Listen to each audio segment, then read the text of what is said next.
Magandang umaga po sa ating lahat. Please open your Bibles with me sa Colossians chapter 3 sa ating pong pagpapatuloy ng exposition dito. Colossians chapter 3 at ang babasahin natin ay verse 18 at tayo po ay tatalon sa sa Ephesians 5 verse 22.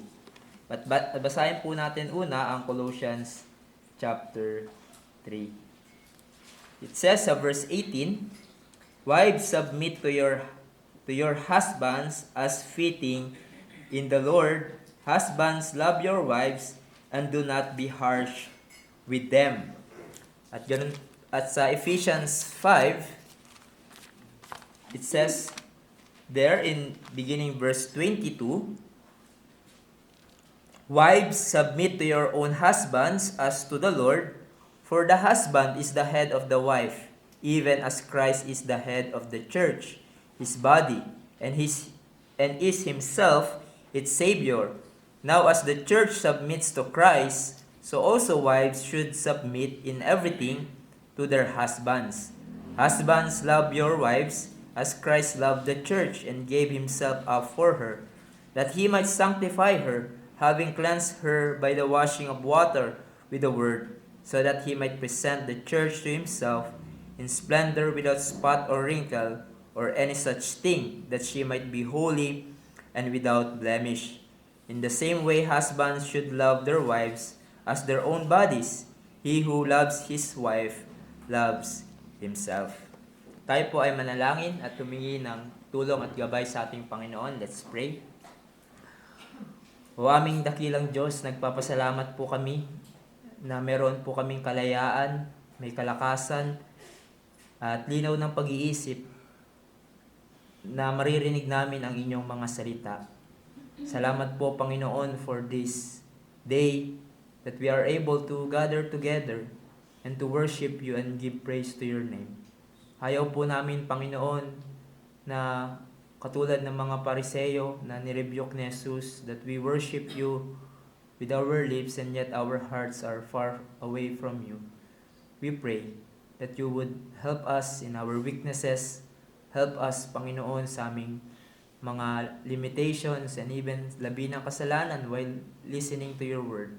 Tulungan niyo po kami dahil ang amin pong isip ay madaling matangay ng maraming distraction na tumatakbo sa aming isip, perhaps our anxiety for tomorrow, perhaps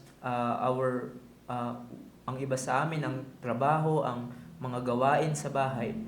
We pray that we would be able to focus by the help of your Spirit. Tulungan niyo po ang inyong lingkod na magdadala ng inyong salita sa kanyang mga sasabihin, sa kanyang mga iniisip. Ingatan niyo po siya, Panginoon, na hindi magkamali at mapunta sa kamalian.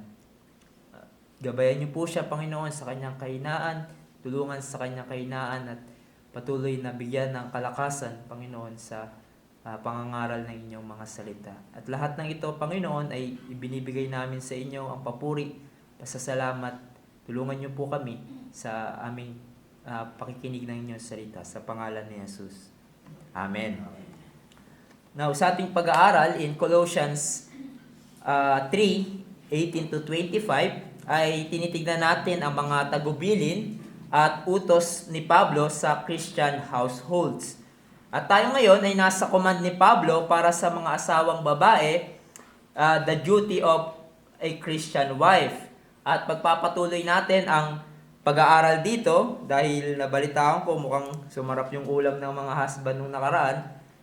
So, pagpapatuloy natin pero hanggang this week na lang, no? Dahil ito na yung last nating pag-aaral sa duty of a Christian wife. But nakita natin last week yung patungkol sa mandate to submit for the wives, and we have seen that to submit is to obey the authority given to the husband. At itong role na ito ng mga wife ay hindi lang to inimbento ni Pablo, bagkus hinugot niya ito sa established design ng Diyos in marriage. God established the marriage roles of male headship and female submission. Even from creation, when God made woman to be a suitable helper for a man. At nakita natin yung demonstration of that submission, that you should submit to your husbands in everything. You follow his decision after he solicit marahil yung opinion nyo, you may voice your opinion as a wife, but when he makes a decision, you follow his lead. And also your submission ay not merely outward, but inward. Sa panloob, you respect your husband, not talking ill against your husband or slandering him kapag wala siya, and you don't stubbornly refuse his authority over you. But we see that there's an exception sa inyong pagsasubmit sa inyong husband.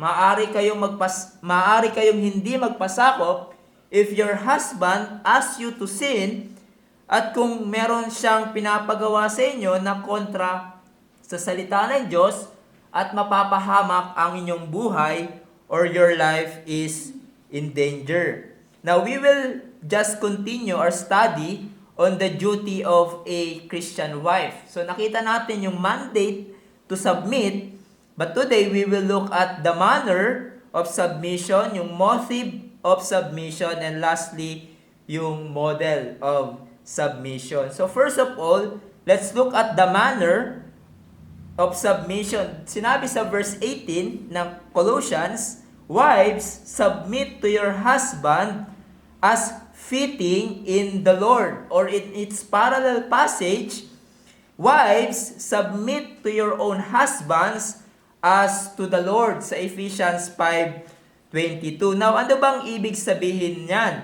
Now, let's first look ano ang hindi pagkahulugan ng dapat na utos na ito na mag-submit ang wife as to the Lord or as fitting in the Lord. It does not mean that a wife should treat her husband just like she treats her Lord, or a wife should submit to her husband as if he were God himself. Hindi mo tinatrato ang iyong husband na parang Panginoon mo, although some unbelieving husbands, gusto nila ganyan sila itrato, na parang Diyos, na parang Panginoon. We must obey God in absolutely everything. What God commands us to do, we must follow. Ngunit pagdating sa ibang authority na nilagay sa atin ng Diyos, katulad ng husband sa kanyang asawa, o the government sa kanyang nasasakupan, or the parent sa kanyang mga anak, there are limitations and exceptions sa ating pagsunod sa kanila, lalo na tulad ng ating nakikita na kung dinadala nila tayo sa pagkakasala o yung pinapagawa sa atin ay contrary to the will of our Master, our Lord. At may authority sa lahat-lahat. Siya ang ating Panginoon, walang iba kundi si Yahweh. We must obey God rather than man. So, it does not mean na bilang asawang babae ay magpapasakop kayo sa inyong asawang lalaki na para bang siya ang Panginoon mo o ultimate master. And to do it, and that is to commit the sin of adultery. No, kahit pa gaano kagwapo yung inyong asawang lalaki, hindi siya ang inyong tagapagligtas. And so, what does it mean? It means, nagpapasakop kayo sa inyong husband in obedience to your God. Nagpapasakop kayo bilang asawang babae dahil una, ito ay parte ng inyong duty sa Panginoon as a Christian wife.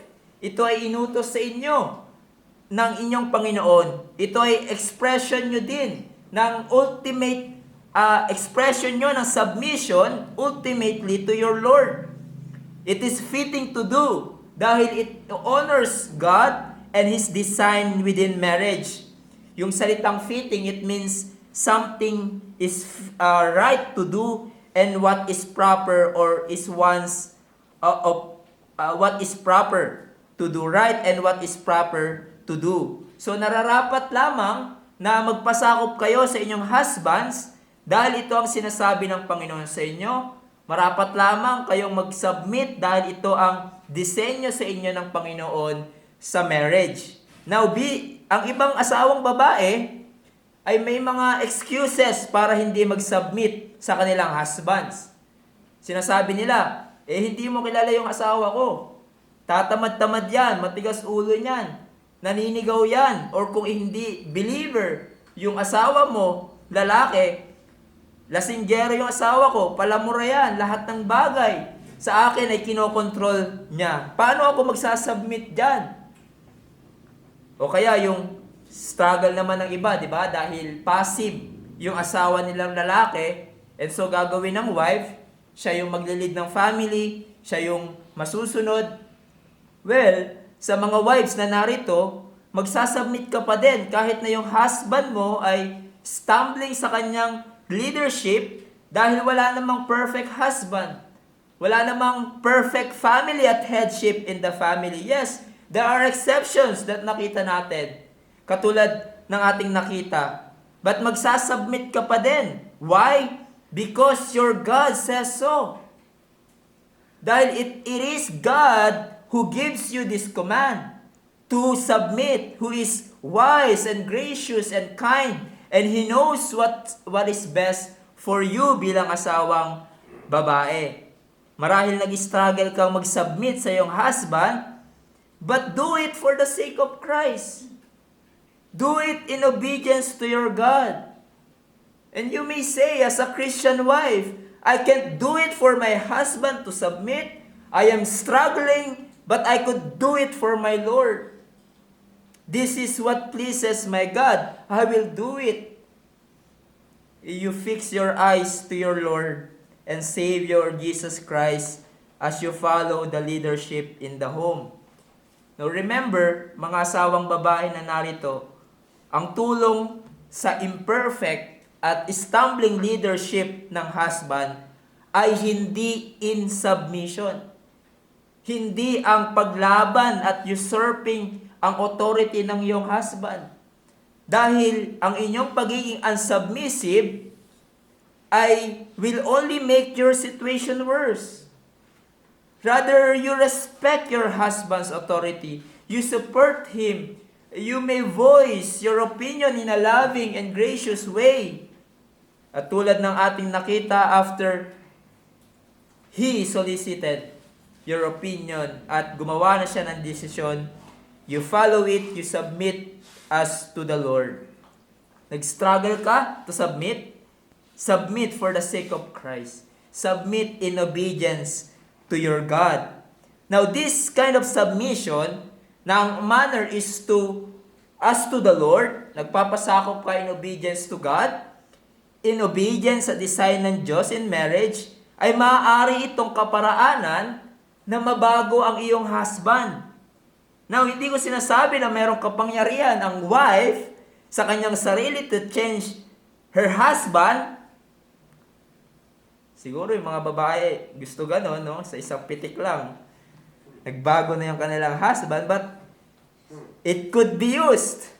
It could be a means, especially kung hindi believer ang iyong husband, na makikita niya makilala niya ang Panginoon at siya ay maligtas. Now, nagbigay ang scripture ng pag-asa for wives whose husband are disobedient to God's word. Look at 1 Peter 3:1. Look, 1 Peter 3, beginning verse 1. Likewise, wives, be subject to your own husbands, so that even if some do not obey the word, they may be won without a word by the conduct of their wives when they see your respectful and pure conduct. Now, maraming asawang babae are tempted to think na kaya nilang mabago ang kanilang husband by nagging to their husbands, or nagrereklamo ka sa kanya in anger, mag-grumble laban sa kanya, o kaya i-pressure mo siya, i-manipulate mo siya, or yung iba, binubungangaan ng kanilang husband.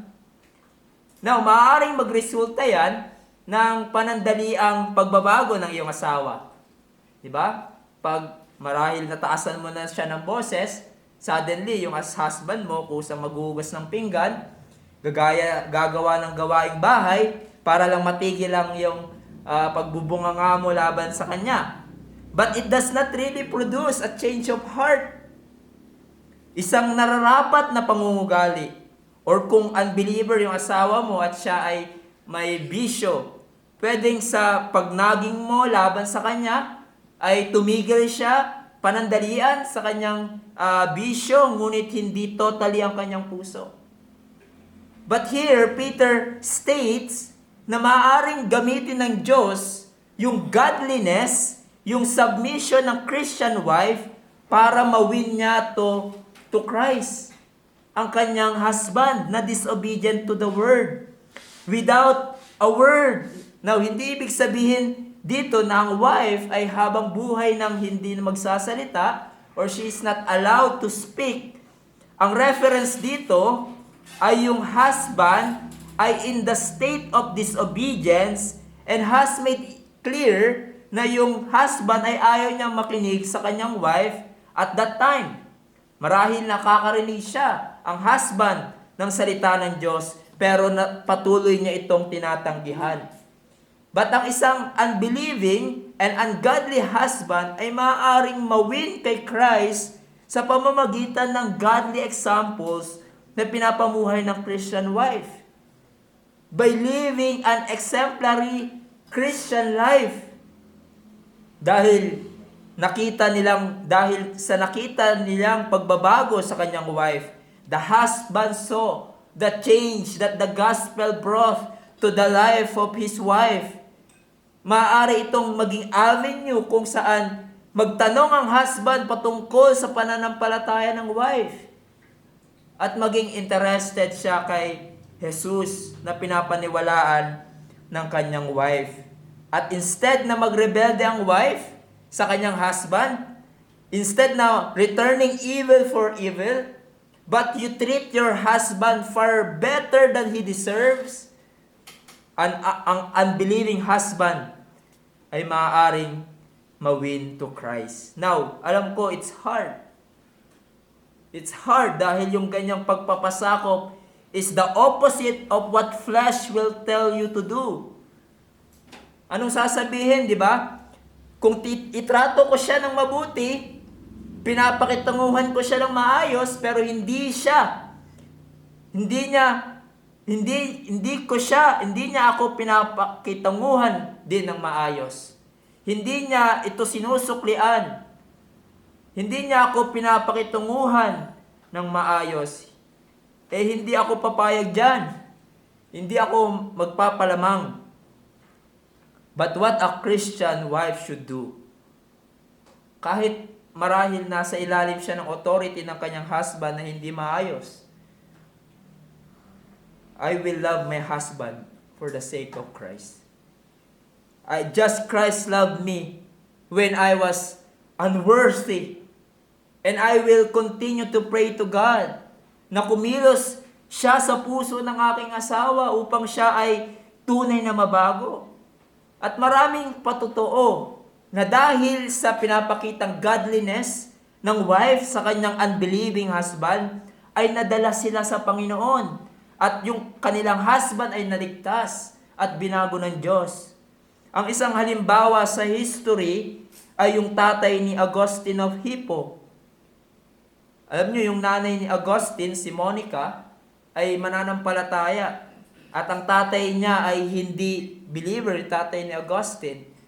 Pero dahil sa patuloy na pagpapakita ng pag-ibig, at pag-aalaga ni Monica sa kanyang unbelieving husband, kahit na ito ay hindi mananampalataya, kasama na rin ang patuloy na panalangin ni Monica sa kaligtasan ng kanyang husband, ay finally ginamit ito ng Panginoon upang marinig ng husband ang pagpapaliwanag ng gospel at naligtas ang kanyang asawa. In fact, sinabi ni Augustine of Hippo sa kanyang autobiography, yung The Confession, sinabi niya sa kanyang nanay, yung nanay ni Augustine, she served him, yung husband, as her Lord, or maliit na Lord, Lord, and did her diligence to win him unto thee, preaching thee unto him by her behavior, by which thou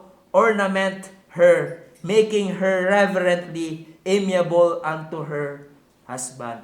In other words, doing everything that she can. Nananalangin siya, living an exemplary Christian life. Dahil sa pagsasabuhay ng godliness, ng Christ-likeness ng wife na ito, si Monica, naging daan ito para tunay na makilala niya ang Panginoon. Now, simply stating, God may use a wife's submission, wife's exemplary Christian life to win her husband to Christ and be changed by the power of God. Now, before we move sa next point, gusto kong i-point out clearly, nakita natin ang kalooban ng Diyos sa inyo bilang asawang babae ay mag-submit sa inyong husband. For it is designed role of God sa inyo. It is proper and fitting to do dahil ito ay kalooban ng Diyos. Ito ay pinag-uutos sa inyo ng Panginoon. Therefore, a wife who does not submit to her husband also does not submit to the Lord. Given na hindi kayo dinadala ng inyong husband sa pagkakasala o may pinapagawa sa inyo contrary to the Word of God, you submit. If you refuse to submit, you refuse to submit to God. If you refuse to submit to your husband, you refuse to submit to God who commands you, wives, submit to your husband as fitting in the Lord. Again, one commentary puts it in this way, a wife who properly submits to her husband also submits to the Lord. And a wife who does not submit to her husband also does not submit to the Lord. Si Joel Beakey, sabi niya sa kanyang book, about marriage, sabi niya, yung wives, her failure to submit to her husband in everything lawful is a sin. Because it is a failure to submit to Christ. It is rebellion against her Lord. You see, gaano kabigat yun? Sabi niya, she should yield to her husband's leadership, depend upon his provision, and look to his protection of her, honoring the Lord who placed her husband over her. So simply stating, failure to submit to your husband in everything lawful is disobedience to the Lord. Now that leads us to our next heading, the motives. At ito makikita natin sa Ephesians 5:22. Ephesians 5 beginning verse 22, wives, submit to your husbands as to the Lord. For the husband is the head of the wife, even as Christ is the head of the church. So here we see the motivation that should drive a wife to submit to her husband. Dahil ang husband is wife's functional head sa kanilang family, just as Christ is the head of the church. Though hindi dito masyado pinaliwanag ni Pablo ang origin ng headship ng lalaki, but makikita natin sa ibang epistle na isinulat ni Pablo yung origin ng headship of the man. For example, in 1 Timothy 2, it says, beginning verse 11, let a woman learn quietly with all submissiveness. I do not permit a woman to teach or to exercise authority over a man. Rather, she is to remain quiet. For, here's the reason, Adam was formed first, then Eve. And Adam was not deceived, but the woman was deceived and became transgressor. Ganun din yung sinabi sa 1 Corinthians 11 verse 3. But I want you to understand that Christ is the head of every man, and man is the head of a woman, and God is the head of Christ. And in verse 7, for a man ought not to cover his head, since he is the image and glory of God. But woman is the glory of man. For man was not made from woman, but woman from man. Neither was man created for woman, but woman for man. Now, kung babalikan natin, di ba, pati yung pasimula ng creation, kung saan kino-quote ni Paul, simula ng creation in the book of Genesis ay kitang-kita natin na yung headship within marriage ay pinagkaloob sa asawang lalaki.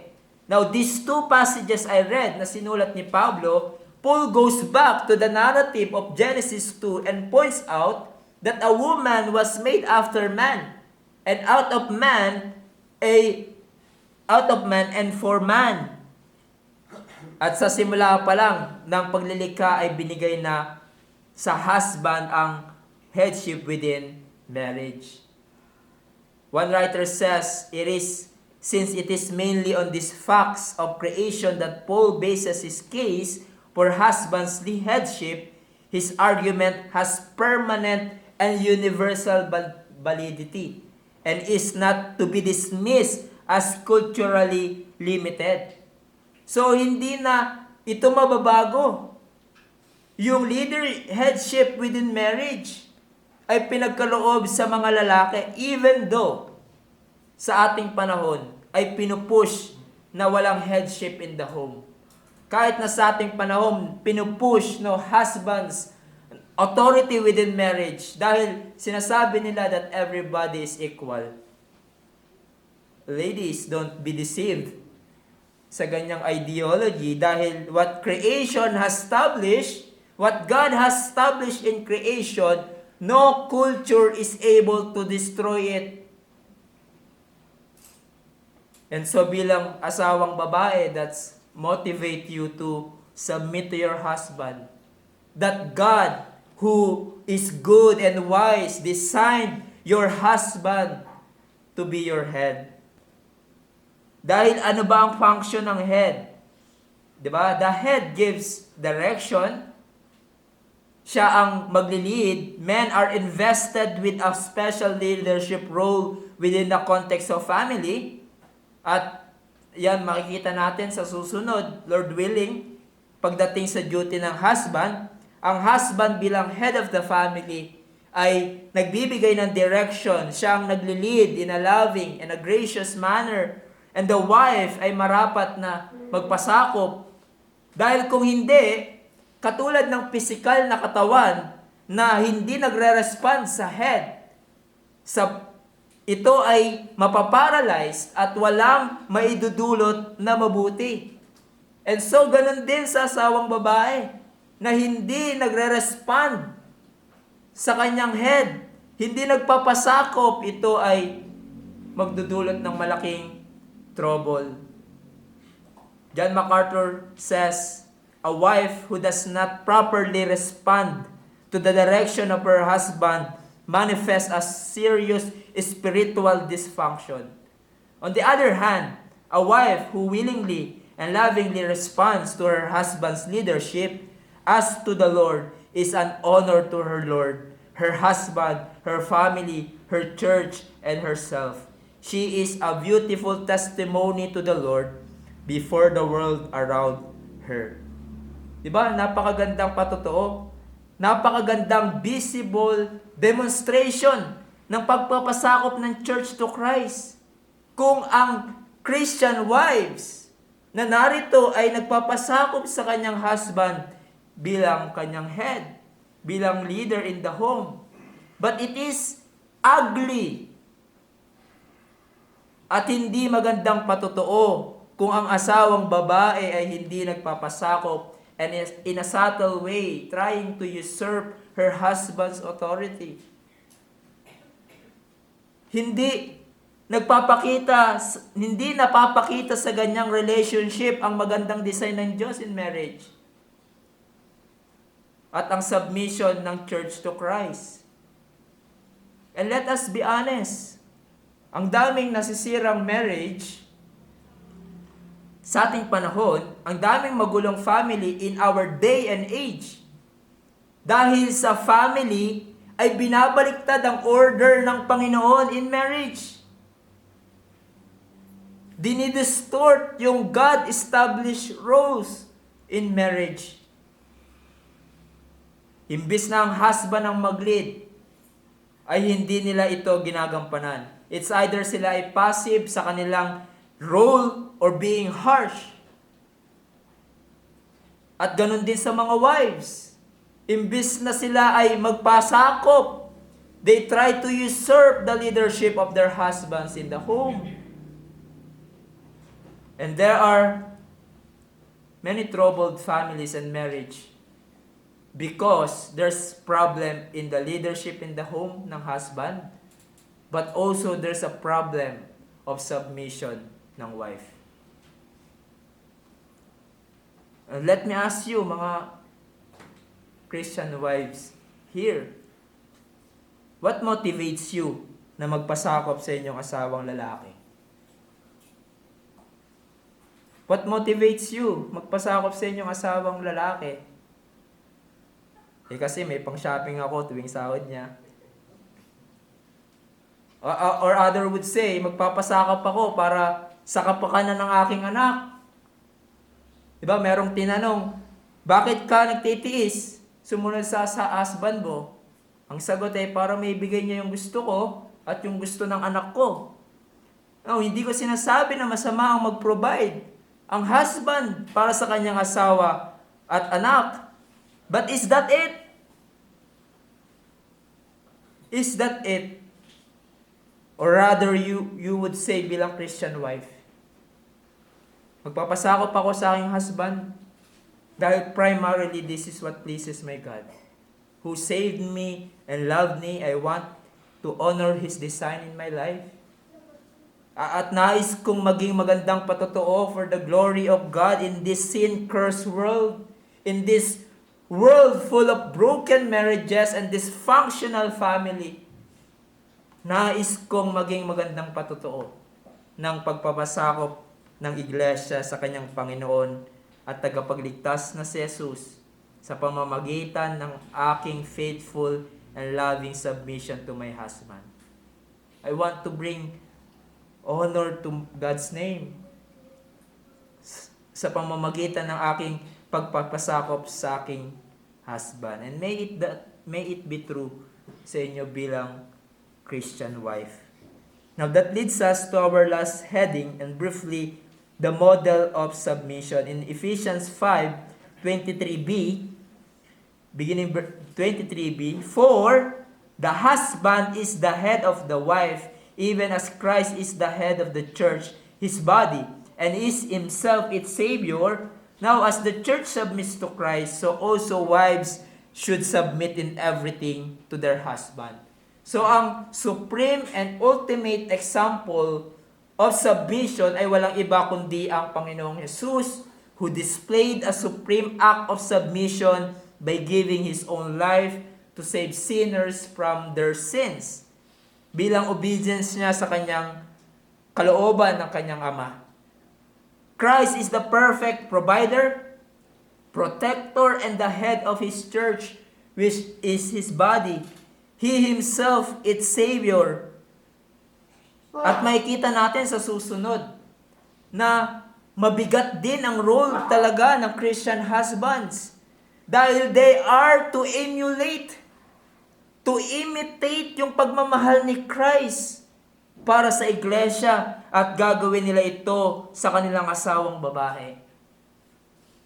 Jesus Christ is the divine role model for Christian husbands who should lead, provide, protect, and love their wives and families as Christ loves and cares for His church.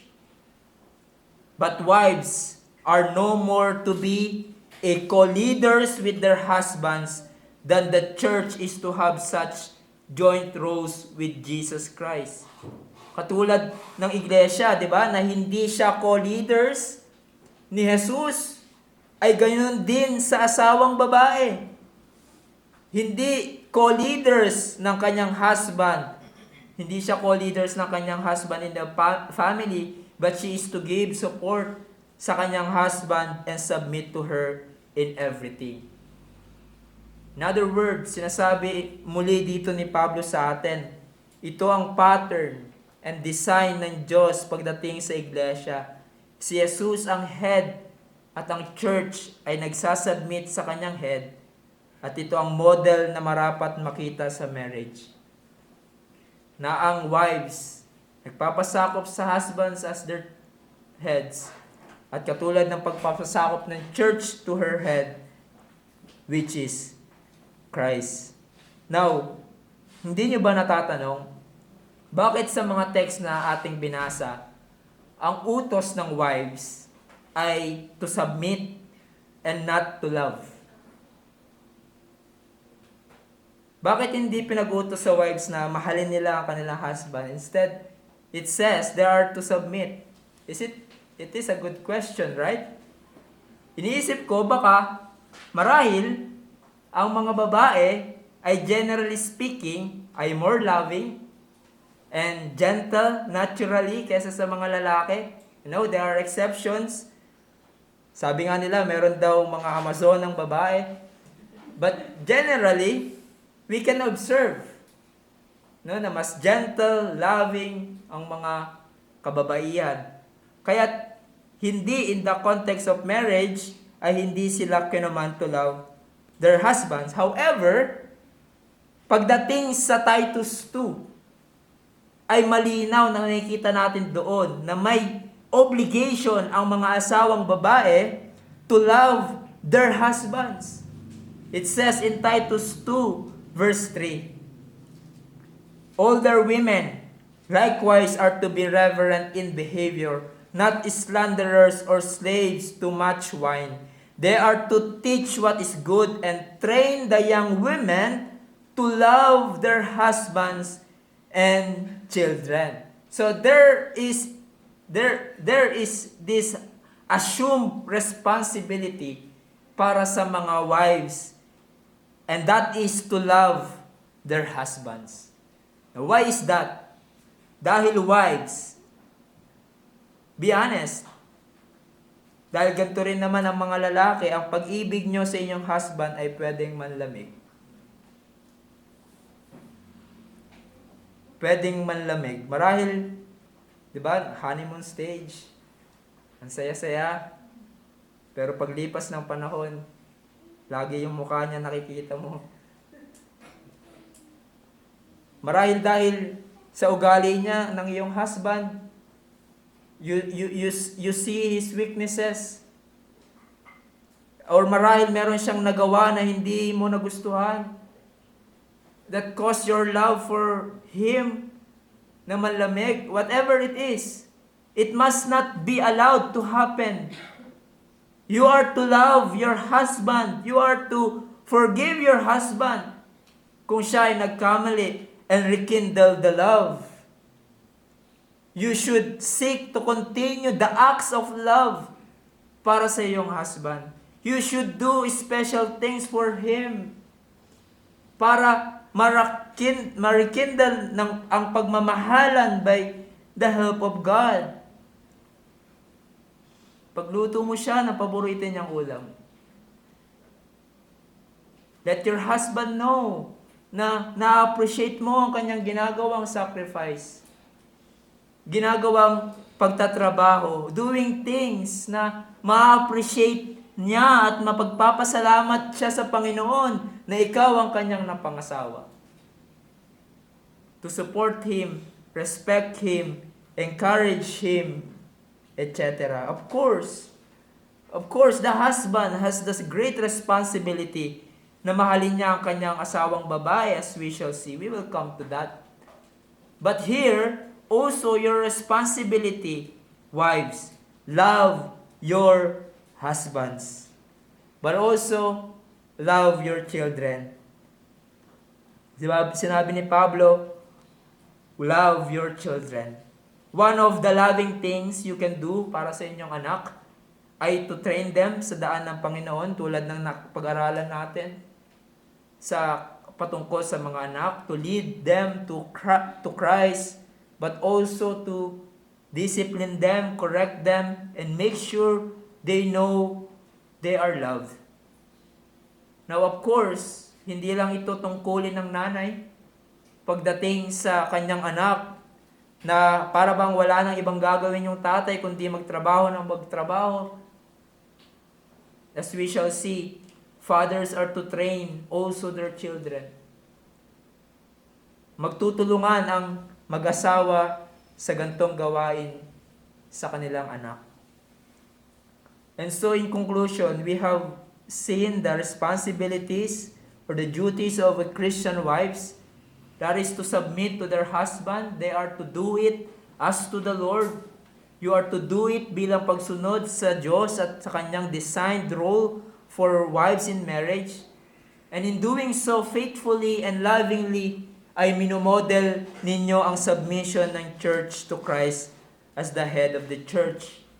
And so by the way of application, para sa mga asawang babae narito, ask God for grace to honor Him by submitting to your husband. I know na ang pagpapasakop sa inyong husbands ay hindi magiging madali. Dahil sa labi ng kasalanan at imperfection, marahil na nakikita nyo sa leadership ng inyong husband, merong tendency and temptation na inyong kinakaharap na i-usurp nyo ang authority na meron ng inyong husband. You need the grace of God to fulfill this responsibility to submit to your husband. You must know and realize bilang wife that you are constantly in need of God's grace to subdue your natural pride and selfishness and the tendency to usurp the authority of your husband. Ask for grace that God would transform you into a woman that fears the Lord, a woman gladly embracing God-established role in marriage.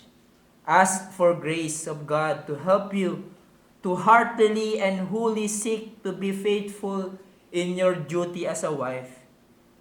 Ask for grace that you would truly love your husband, delighting to please Him and not to displease Him, that you might cheerfully, willingly, and readily serve your husband. At higit sa lahat, as the help of the Holy Spirit, your sanctifier, who can alone empower you and help you to put to death the remains of your sins and be able to do what is pleasing in the sight of God as a Christian wife. Wives, you should reflect the church relationship to Christ by submitting to your husband.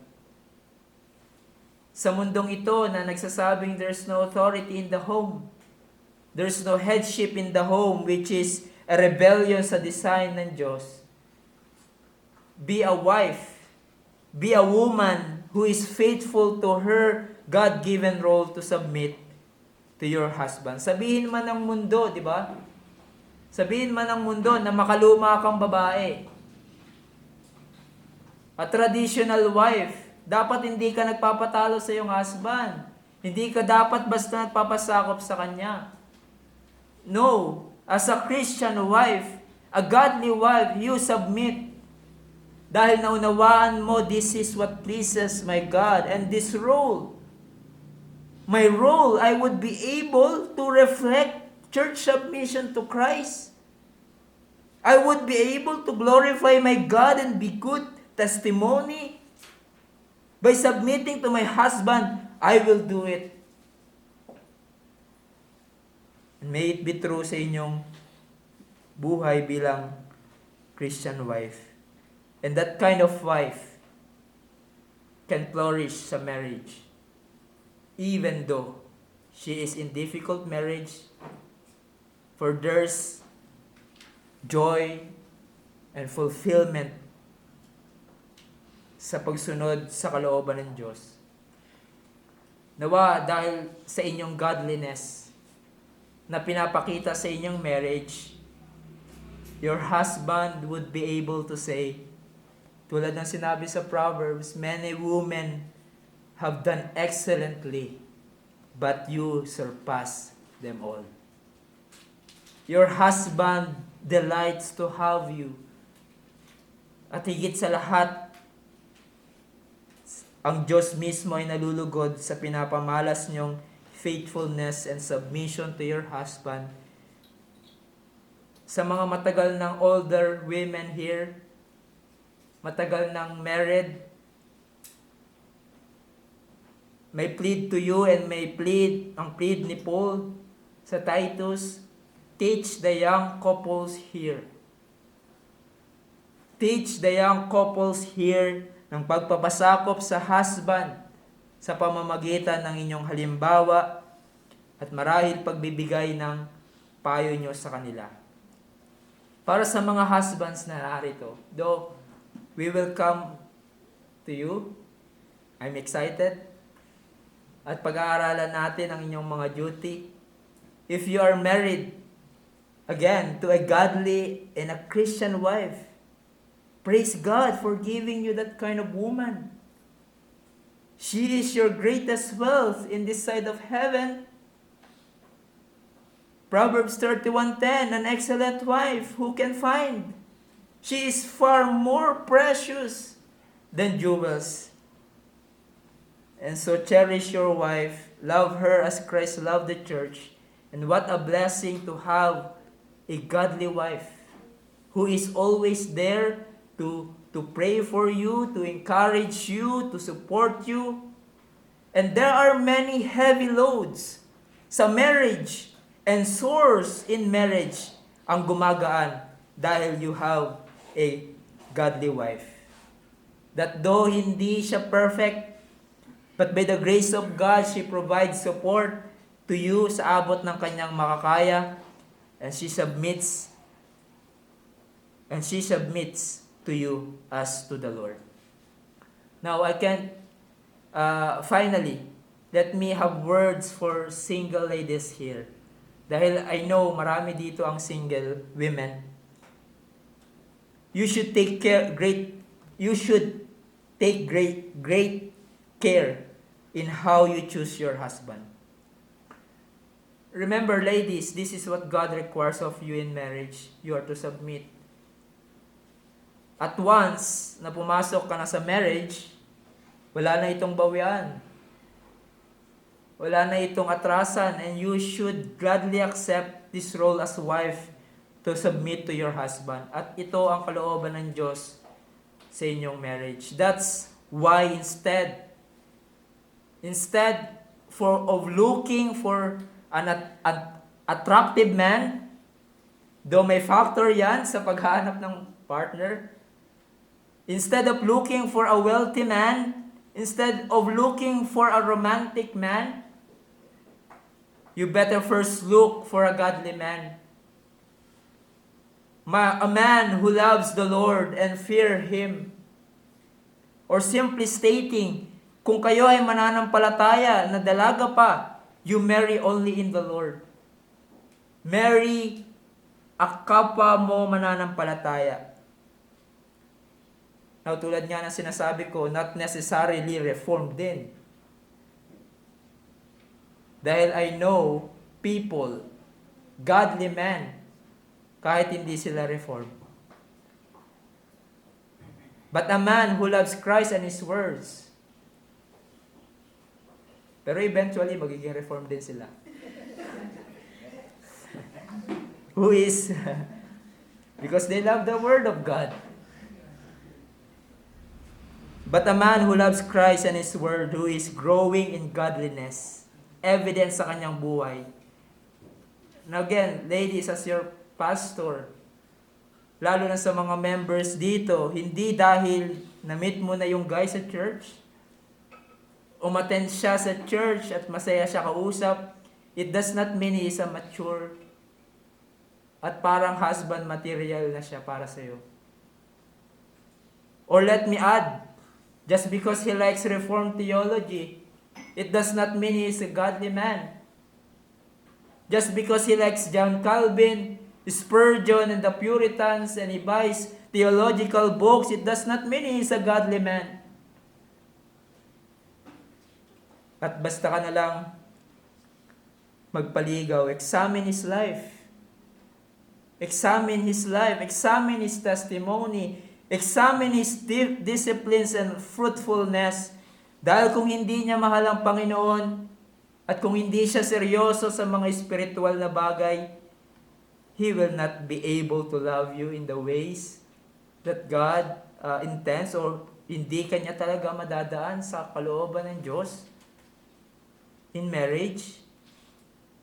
And so ladies, in choosing a partner, your future husband, tinitignan mo primarily if he truly loves Christ.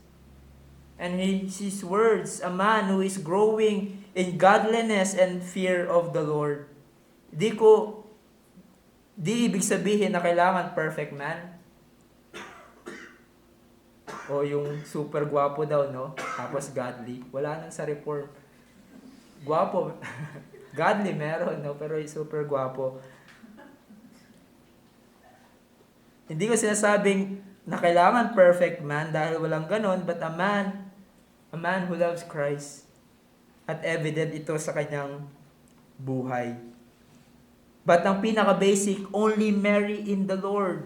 You marry a true believer and not men of the world. Or to use the words of Paul, do not be unequally yoked with unbelievers. Sabi nga ni Spurgeon, a life of misery is usually a lot of those who are united in marriage or in other way of their own choosing with the men of the world. If you want to wither your happiness forever, you have only to go and be yoked with unbeliever. Meaning, yung mag-asawa ka ng hindi mananampalataya, there are lots of pains you will experience kung hindi believer ang iyong mapapangasawa. And I have heard ng maraming story ng mga believer na nag-asawa ng unbeliever. At ano ang resulta? Hindi maiging pagsasama. Single ladies here, my sisters in Christ, you should take great care in how you choose your husband. For ladies here at wives na hindi pa nagtitiwala kay Jesus, sa inyong sarili, you cannot obey the command dito ni Pablo to submit to your husband as to the Lord. Kung una sa lahat ay wala kayo in Christ Jesus. Kung wala kayo sa Panginoon at tunay na relationship sa Kanya, you have to be in Christ. You have to be delivered from your sins. You have to be washed with the blood of Christ and be pardoned and to be made new. Or to use the words of Christ, you have to be born again, to be changed. You try to renovate your family sa iyong sariling lakas, even following God's rule on your own strength, it's not going to work. You're going to fail. You need Christ and His words. And here's the good news. Ang Panginoon na nagbigay ng commands for the family and for the wives, He is not only the head of the church, but also He is a Savior. He can save you. He can save to the uttermost. He can cleanse you from all your sins. At mapatawad kayo sa inyong lahat ng pagkakasala only if you come to Christ in repentance and in faith. Tayo ay manalangin.